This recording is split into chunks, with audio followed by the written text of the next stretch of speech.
Pavlov's House, The Battle of Stalingrad by Verssen Games. This is the online digital port, and we're going to take a look at how to play it here on Legendary Tactics. So, I won't lie, it took me a little while to kind of grasp how this game works.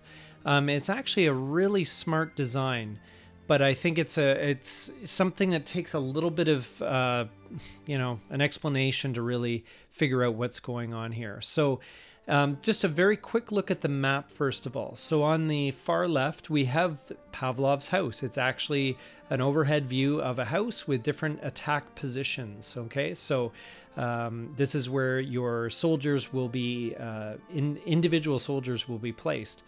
Then you've got the strategic map of the area, and this has a few tracks, a few lines of approach that the enemy forces will take. So you've got the red, the green, and the purple. Now you'll notice that the house actually has matching colors. That's because if a soldier is in that space, let's say if they're in space number 3 here, the red 3, then that means they can see any of the units, the German units that are on the red tracks. If they're on the purple space, obviously they can see the units on the purple track and so forth. And the ones that are split colors, the green and red, obviously they can see both. So those are kind of key areas. And so you can see the track is advanced. There's a little space for sappers. That's actually for, think of it in terms of like defensive barriers or something like that that are placed there. And then you have the overall strategic map of Stalingrad, and you've got a bunch of different things here. So it's kind of operating on 3 different levels at once. That can be a little bit confusing at first. So let me just kind of go over how that actually works. So in the house, once again, we'll just return here. You'll see that there is different numbers. These are for die rolls as to where certain events are going to happen. Damage to the house or to the units in that particular spot in the house. You can see that there's these tracks here, the 6543. That is the integrity of the walls. And you want to make sure that that stays high because it protects the units inside. If the walls get hit and the integrity isn't great, then all of your guys in that particular section can be completely disrupted, and that can be very hard to recover from potentially. There's also a spot here in spot 6 in the green for the radio. It's actually an opportunity for you to call in reserves for extra units and weapons. You also have your supplies in the house. You've got the 4 symbols here. These are first aid kits. And what they do is they either heal or prevent a wound to soldiers in the house.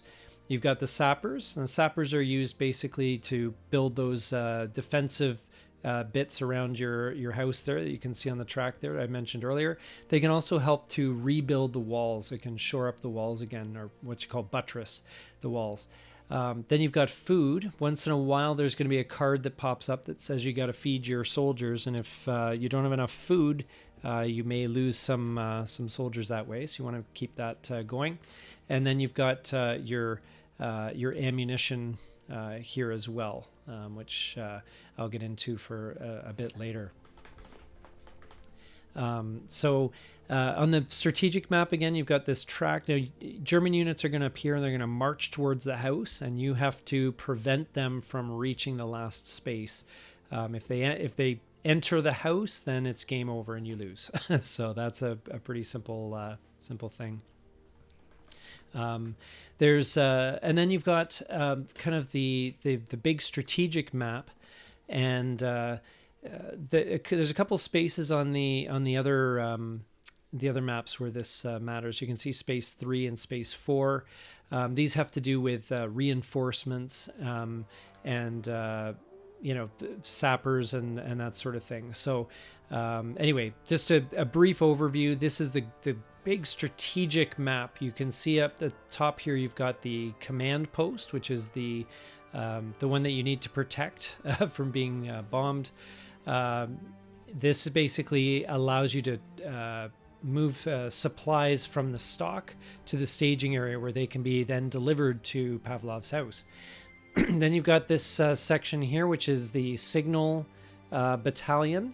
And if you are able to fully reinforce this section, it will give you an extra card play, which is important. You've got some anti-aircraft both up here and down here. The location doesn't really matter. It's more just of historical interest. But they're basically 4 total batteries for anti-aircraft. You have these the artillery, and these are brought into play when there's a certain unit that you bring into the house. They can call down the artillery. They're called forward units, and they can do a fair bit of damage. Actually, it's pretty powerful, but they got to be loaded up basically. And then you have these, the flotillas, the couriers basically that are moving supplies from the staging area to the house. Okay, so I know it's a very brief overview, but I think once you see how it kind of works, it's actually really interesting and dynamic and really smart. So it starts off with your the Soviet card phase, and this basically gives you the ability to play for the most part, well, on these big strategic squares, basically, but they can influence the rest of the game here. So you always have the choice, and you can play 3 of them generally, unless you've maxed out your signals here. You can play 3 cards, and you can pick either the top or the bottom, but not both. So a very good idea in the early game, honestly, is to shore up your anti-aircraft. So we're going to do that. We're going to play this here, okay? And we're going to ready our anti-aircraft, and we can place a token. So now that token, that's now activated, so it is ready to shoot, okay? And we're going to do that again for this other one here. So we've got some good anti-aircraft in place. As far as the sappers go, at this point there's no action available, but normally you'd use this. You see this space highlighted. So you play there, and it would allow you to either buttress the house or to add defensive positions around the house, so that it's like an obstacle before the Germans are able to enter the house. You can potentially take them out beforehand. So we don't have any sapper. The reason why we can't play this is because we don't have any sapper supplies in the house. So we can't utilize that at the moment. We can utilize it for anti-aircraft, and we can also use the signal battalion. Now the signal battalion has another use as well, is that they can remove fog of war cards, which I'll show you in a little bit. They're basically dead cards that you can exchange out of your hand, so it's a useful thing. Here I think I'm just going to boost up the wire comms, so just place a token here to get it ready. Then after that, once you've had the Russian card phase, you play you set everything up. Then it's the Wehrmacht cards, the German cards, and these basically there's a bunch of different ones. I'll just play through a little bit so you can see some of them at least. This is an attack on the building, so there's going to be some die rolling as to which wall of the building is going to be attacked. Okay, so you click on the card, you can see that it ended up being an attack on the green wall, and they rolled 5 die, and one of the ones was a hit because the integrity of the wall was a 6. So because they rolled a 6, then that wall strength gets degraded. So now going forward, it'll be a 5 or 6 that will cause the wall to be degraded. So and it makes it tougher. You want to try and keep that number up, obviously, as high as possible. There's going to be some machine gunners that are going to be placed here, and so you can see their attack and defense factors here and everything. So they end up rolling a 2, so they're going to appear in the green side of things here. Now, the key number with these cards I find is the 4. That's the number that you need to roll higher than in order to eliminate that particular unit.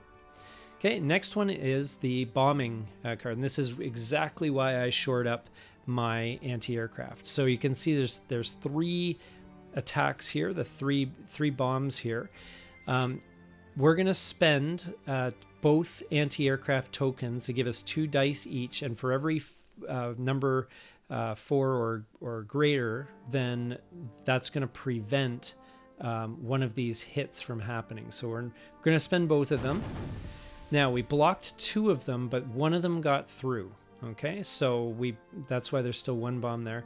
So when we click on this card, it's going to blow up one of the areas on the strategic map, okay, or these 2 spots here. So you'll see. All right, so they blew up one of the artillery spaces. So this is now disrupted. So now, if you recall, when you got the cards in hand, if you got one of the artillery cards, you can either play to place an artillery token, just as we did in the signals area, or you can remove a disrupted token. Okay. Now, sometimes if a token that's already disrupted gets disrupted again, it can have pretty severe consequences. So, I just want this to be kind of a brief overview of the game. Obviously. There's a little more to it, but I just want to kind of introduce you to it and give you a good idea of how it works, because it really isn't a hard game, but it's a really neat one that I think you'll want to check out. Next up is the move phase, and so we can move soldiers that are in our reserves into the house, or we can move guys around the house as long as they're not exhausted, which means they've taken an action, they haven't rested to get back into order, or they're disrupted, which means they've been, hurt or whatever. So here's Pavlov. We're going to put him in the house. Now we're going to put him in a green space. The reason is because there's a German soldier that's on that side. So we'll start there. Now you'll see the token has a 1 and a 1. So the first one is for attack. The second is for suppress. So attack is how many die you roll in order to attack this guy. So if you roll 4 or more, then you're going to destroy this guy, but you only get 1 die to do that. The suppress does a similar kind of role. You can spend these suppression tokens. That's where these ammo tokens are used. And basically it prevents a piece from being placed. So you don't even have to kill anyone. You can just suppress them and prevent them from even entering the board, and they have to roll to overcome that before they are allowed into the play area. So we're going to just load up, I guess, for in the green space, and you can move up to 3, either within the house or from reserves to the side of the house here.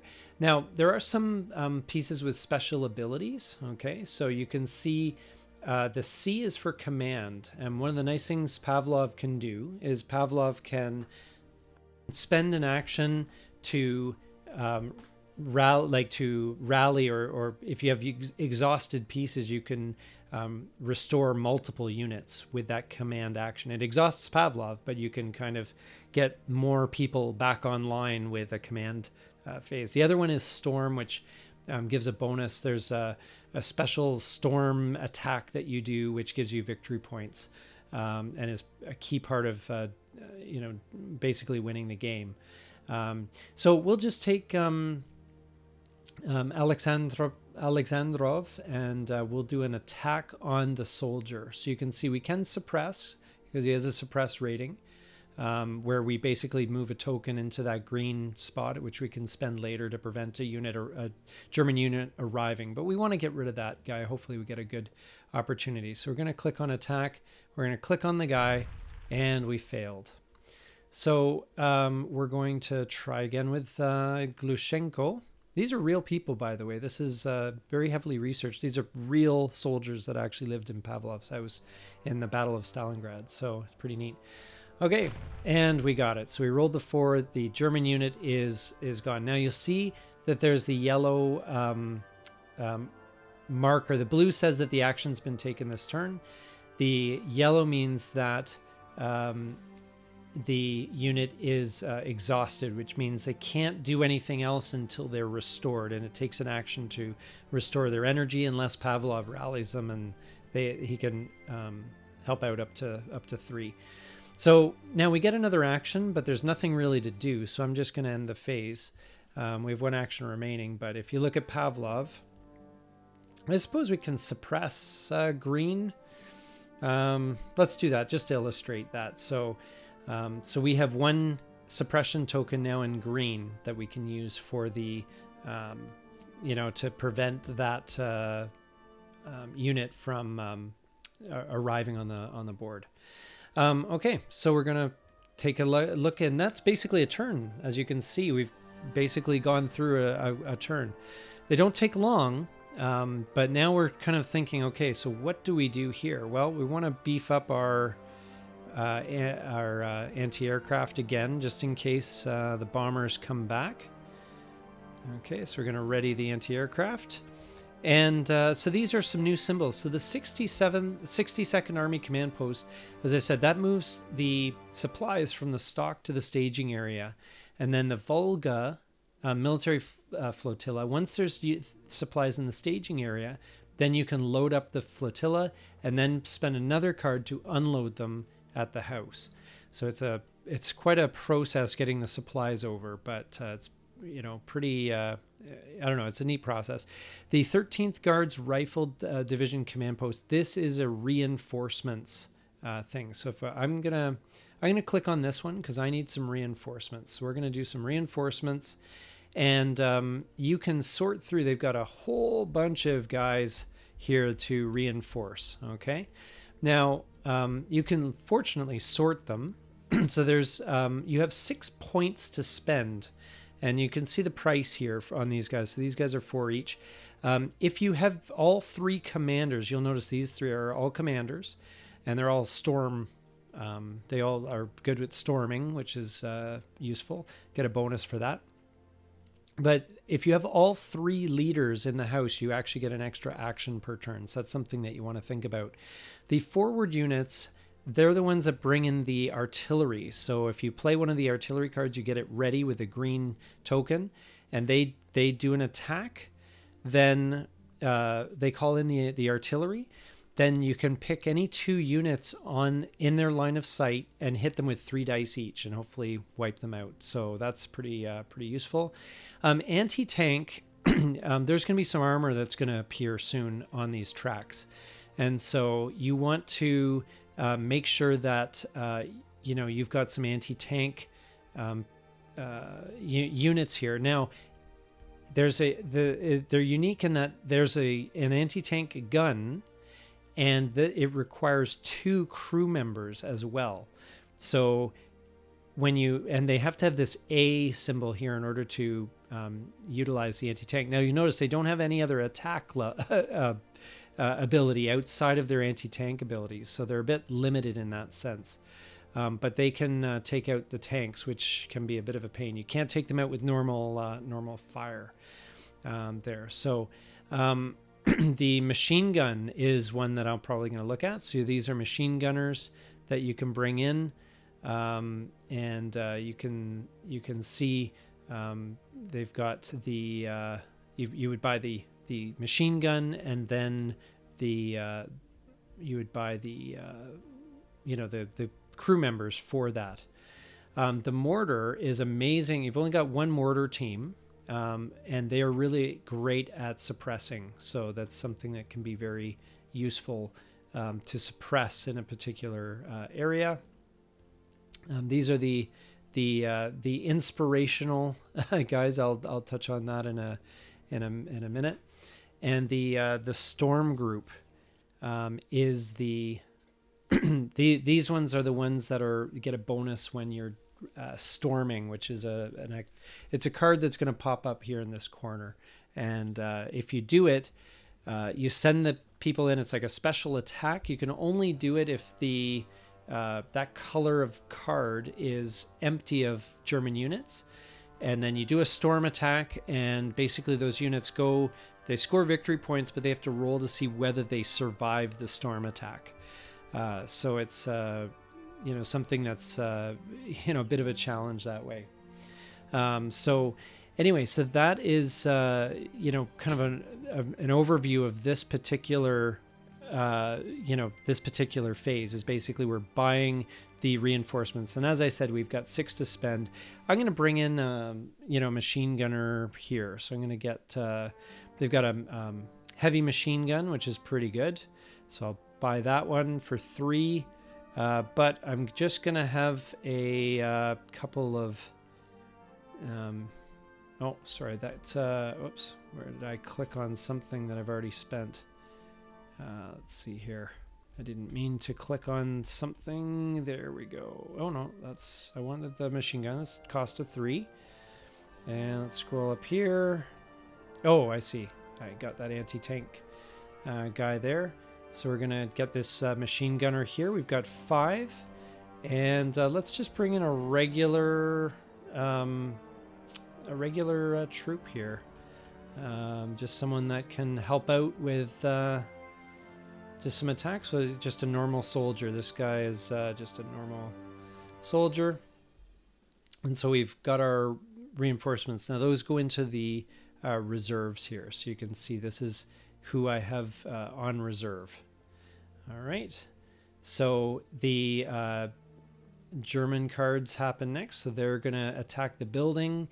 They roll a bunch of die. They rolled the red wall, but they rolled 4 die. Because the wall was strength 6, then no problem. We've got some bombers.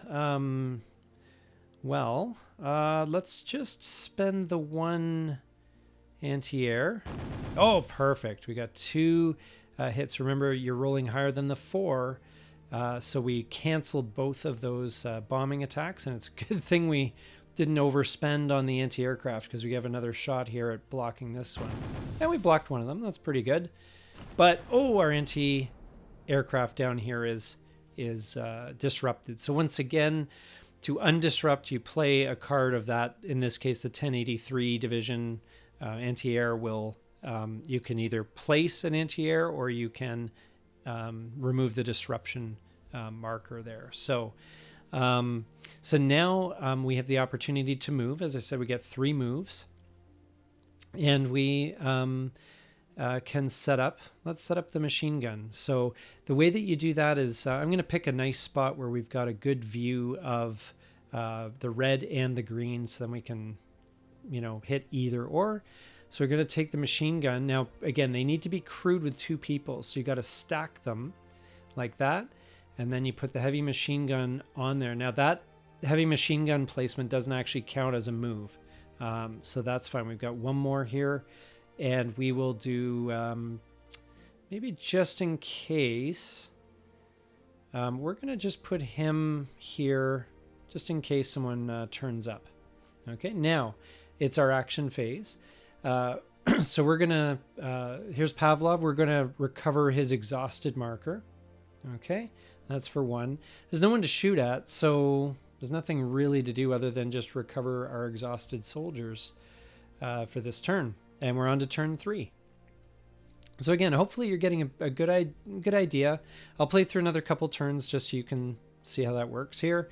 And so, perfect. So what we're going to do here is, let's see, I want to show you so we're going to, we don't have any supplies in the staging area, so we can't use the flotilla to move the unit, the units across there. So what I'll do is I'll load up let's do it, load up. So I'm going to undisrupt. I'm going to recover this spot here. Okay. And we'll recover that spot for 1. We're going to put another anti-aircraft in there, getting ready for an attack. And I think we're good for reinforcements right now. Let's just do some wire comms, build up this, try and get an extra card play. There's someone that's turned up. He turned up, he rolled a 3. So you can see there's numbers around the 1, 2, 3, 4, 5, 6. So He rolled a 3. Now, red is going to be your busy lanes. That's where you got 3 numbers half the time that guys are going to be turning up there. So you got to be careful. And more bombing. Okay, so we're going to spend our anti-aircraft. We block one of them, and that then gets blown up. Now, if there's already a green marker on there, then it just goes back to the neutral state. So it's unfortunate, but at least it's not disrupted. And the last one is there's some scouts that have appeared. So now we've got some room to move here, and we can see that there's some enemy turning up on the the spot we don't want to worry about. So I'm going to move Pavlov within the house. I'm going to move him down to the radio. And as I said, one of his actions, if he's not exhausted, is he can actually call in reinforcements and spend, if you remember, I was able to spend up to 6 points with the card. You can spend up to 2 points with the card. So it's not as good, but it is useful to bring in some reinforcements. And we're going to move him up to deal with the threat. We'll keep him here, just on reserve, and then we'll send him just to guard the purple spots here. So that's our movement. Now we can do our actions. So with the machine gun, now we can do the machine gun attack, the machine gun suppress. And if you look at the counter here, it's 2 and 4. So you can place 4 suppression markers. And again, those give you a die roll each to prevent a unit from entering, which can be very useful, especially as the units begin to mount. So we're going to just do, an attack. Okay. Now this is going to exhaust both the gunner units. That's why it's a bit of a gamble, but we're going to go for this guy. He's in the red zone, and we got him. So you can see that the attack factor is 2, so we got 2 die. We rolled greater than 5, so that is a big help. And we're going to we'll suppress red, so that adds 1 suppression marker there. So I think we're pretty confident with just that single soldier. We're going to be able to take him out next time. And now it's another card face. Okay, perfect. So this is exactly what I wanted to illustrate. So we click on the 67 army, and we can move any sort of combination of basically supplies. So we're going to move a first aid kit, a couple food, and a couple sappers. You can move up to 5 of whatever you like. Maybe we've already got enough ammo, so I'm not so worried about that. And then those units will go from the stock to the staging area. Then we click on the Volga, we load supplies, and we're going to take, one of each. Right, perfect. And then we're going to click on the next Volga one, and we're going to deliver those supplies. These go over to the house. So now we've got first aid kit, which we can use to defend, basically ward off a wound or heal a soldier. And the sappers we can use to buttress the wall or to place a defensive position down. All right, so the German card, there is a resupply. So this is where we have to pay food. We have to pay one food. Now it shows a cube here. We're not using cubes in the digital version, but it's 1 food per 5 defenders. So we have 1, 2, 3, 4, 5, 6, 7 in the house. So it's probably going to ask us for 2 food. So we consume 2 food. So we only have 1 left. Now you'll notice the storm group card popped up here. Okay. So this is the opportunity to storm the, to get basically 8 victory points, which is a pretty big deal. And basically, as I said, you send soldiers out of Pavlov's house in order to do it. I believe you can send them out of the reserves, but it's only unexhausted and undisrupted units. So, and the enemy tracks, so the in this case, the green track has to be clear of units. So we could actually do this. And basically, we roll a bunch of die, and we need to roll more than the defense value in total. Now, if you have a storm specialist, you get 3 die added to that mix. So you got to send enough guys to make it, worthwhile. And on the way back, you roll on 1 to 4. Those units result in a casualty. It's only on a 5 or 6 that surviving units come back to the house. So 1 to 4 means they leave the game. And so it's a bit of a risk. You deplete the units in your house in order to do it, but it scores you some victory points. And in this game, if you've basically got a positive score, you're going to win the game. If it's a draw, if it's 0 to -9, and anything less than -10 is a loss. So this is a tough game. This is a tough battle. So. All right, so the next German card is an assault. Okay, so this actually does a string of things. So first of all, you suppress any green spaces. There's no units at the moment to suppress. In the red, they attempt to suppress the purple, but there's the roll failed. And again, this is where the walls come in. They're very important. Then they're going to attack that was the suppression on the red there, and they basically, if they have armor, they attack the walls. Luckily, there's no armor currently to do that, but they would roll dice, and every 6 would degrade the wall and so forth. So they want to do that. And we have more bombing. I cannot defend against that. They blow up one of the flotillas, they blow up the other artillery, and they blow up another anti-aircraft. Okay, so you can see that there's a lot of stuff. There's a lot of disruption. There's a lot of stuff going on here. And we're in in a bit of trouble here in some ways. But this is, as I said, it's a tough game. There's a lot to balance. So I'm going to do my command ability here. First of all, it's movement. So I'll just keep the movement. I don't think we need to move anyone. We've got no one in reserves to move, so we'll just skip that. So the command, so Pavlov's going to do a command.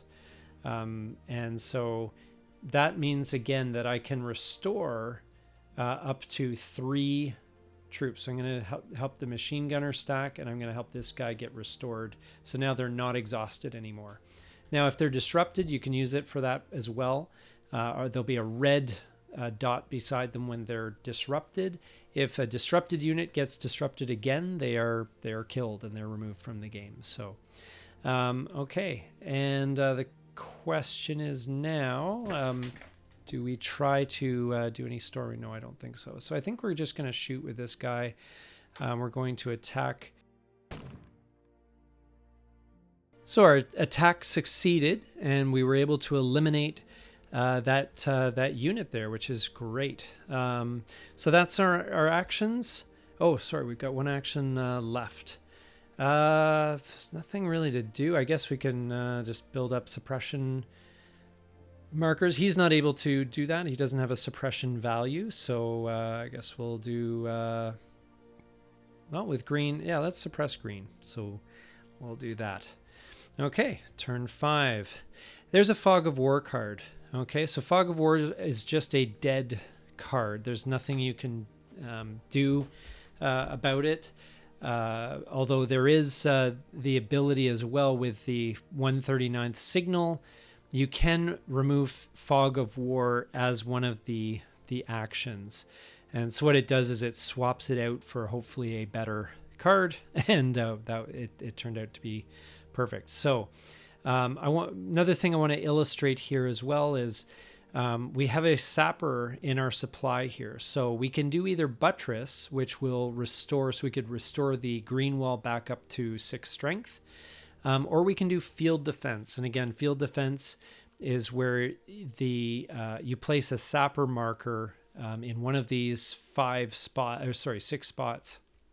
And what that does is when a German unit enters one of those spots, then they have to face, basically there's I believe it's 3 dice that are rolled, and they can potentially be destroyed. The marker's removed, but it can be that last line of defense if the Germans are closing in. So for us, I think I'll just do a buttress at the moment. So it allows you to pick which wall you'd like to improve. We'll improve green.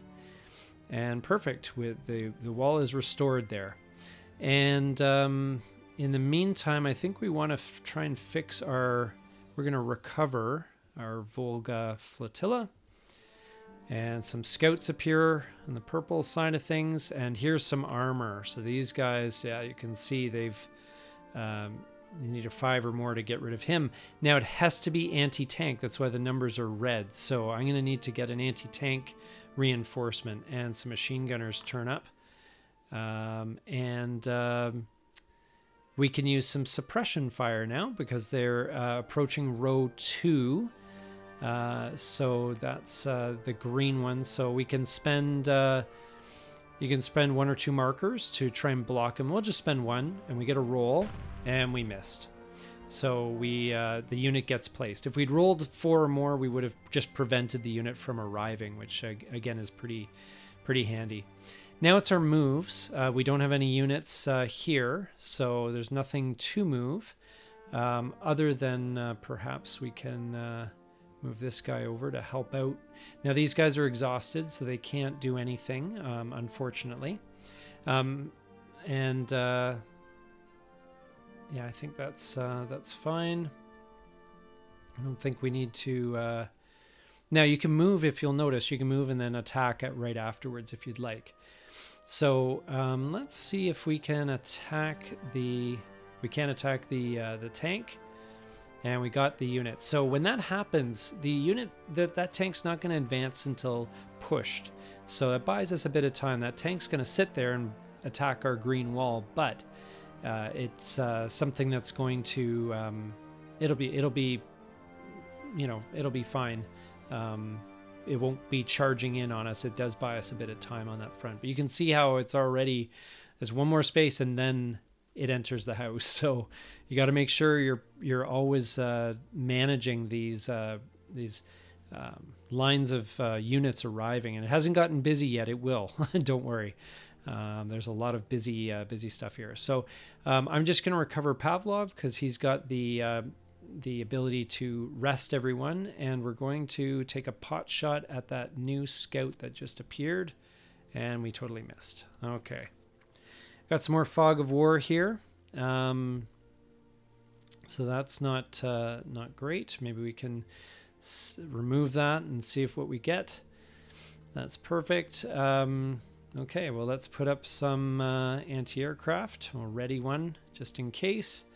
And we're going to... Well, should we load up some food or... No, you know what? We'll recover this here. Okay. And there's the bombing arriving, so we'll blocked one of them. Oh, there goes our other anti-aircraft. A Panzer appears, and a rifleman appears. We're going to see if we can suppress, and we did. So we rolled the number prevents that unit entering, which is great. Now we really need some reinforcements here, I think. But Pavlov's got his... there's no need to move quite yet. I could use the radio to bring in 2 points of reinforcements. That's not enough to get an anti-tank gun into play. So, yeah. So now again, as the walls get more and more degraded, then the opportunity for units to get disrupted or even killed increases. So you want to keep the walls in good shape. So maybe just for the heck of it, we'll move Pavlov over here. And we've got a couple moves left, but I don't see any need to make any move at the moment. So we're going to command, and we're going to restore a couple of few soldiers. You can restore 3, and that's great. And they've already gone.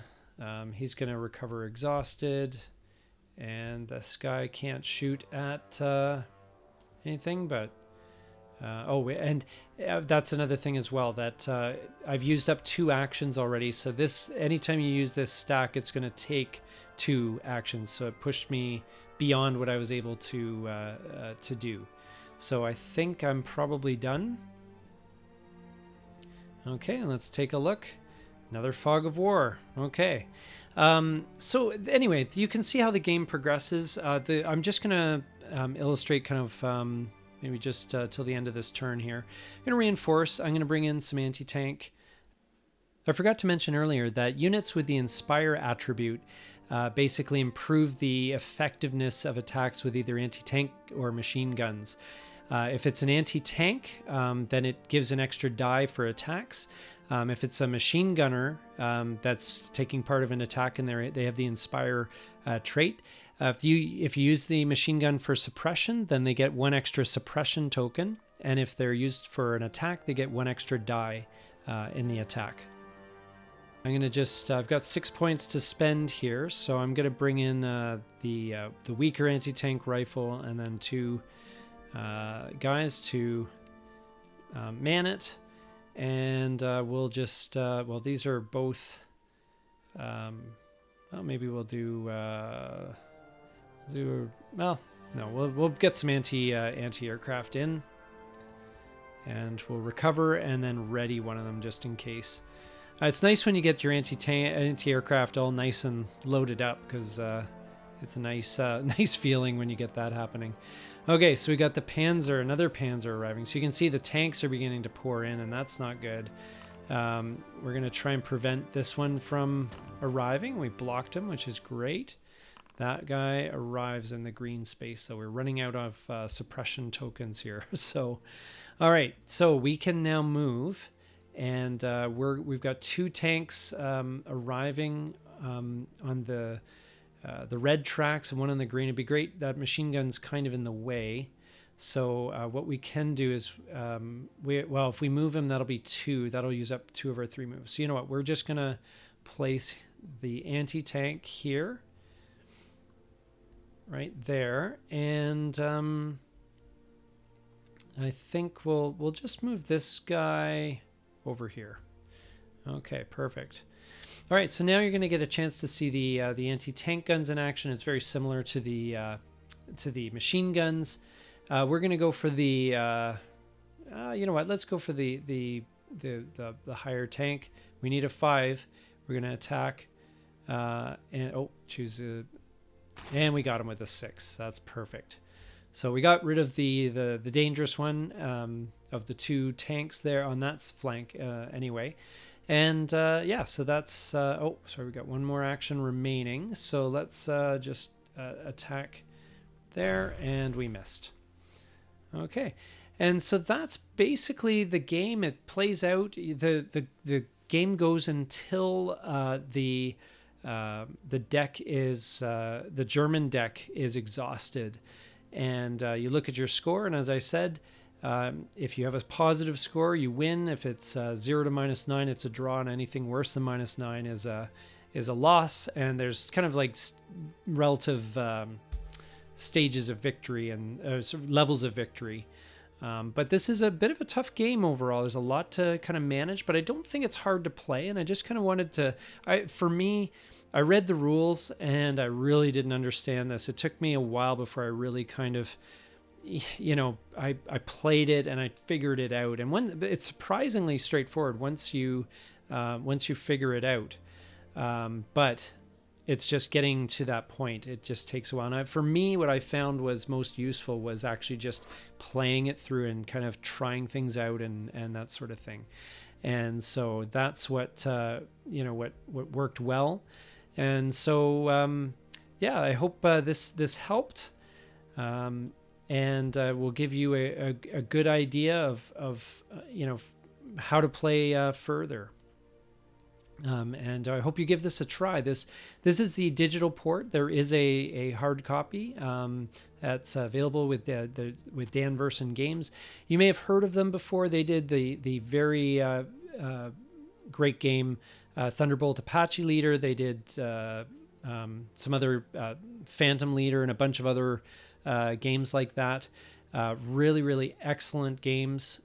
They have their own kind of unique feel. I always feel that, you know, when I'm playing a DVG game that just has a flavor to it. And it's always a challenge. It's always tough.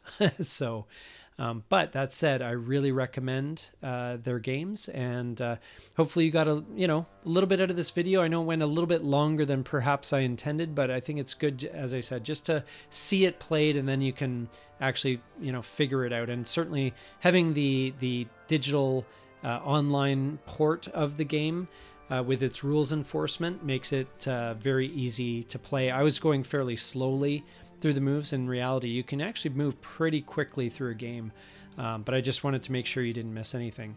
For those of you who've made it this far, thank you so much for watching. I hope you got some real value out of this and got an appreciation for this unique solitaire challenge that's presented by Pavlov's House. Please take a moment and like and subscribe down below, and comment if you'd like, or if you have other games you would recommend in this genre. And we'll look forward to seeing you here next time on Legendary Tactics.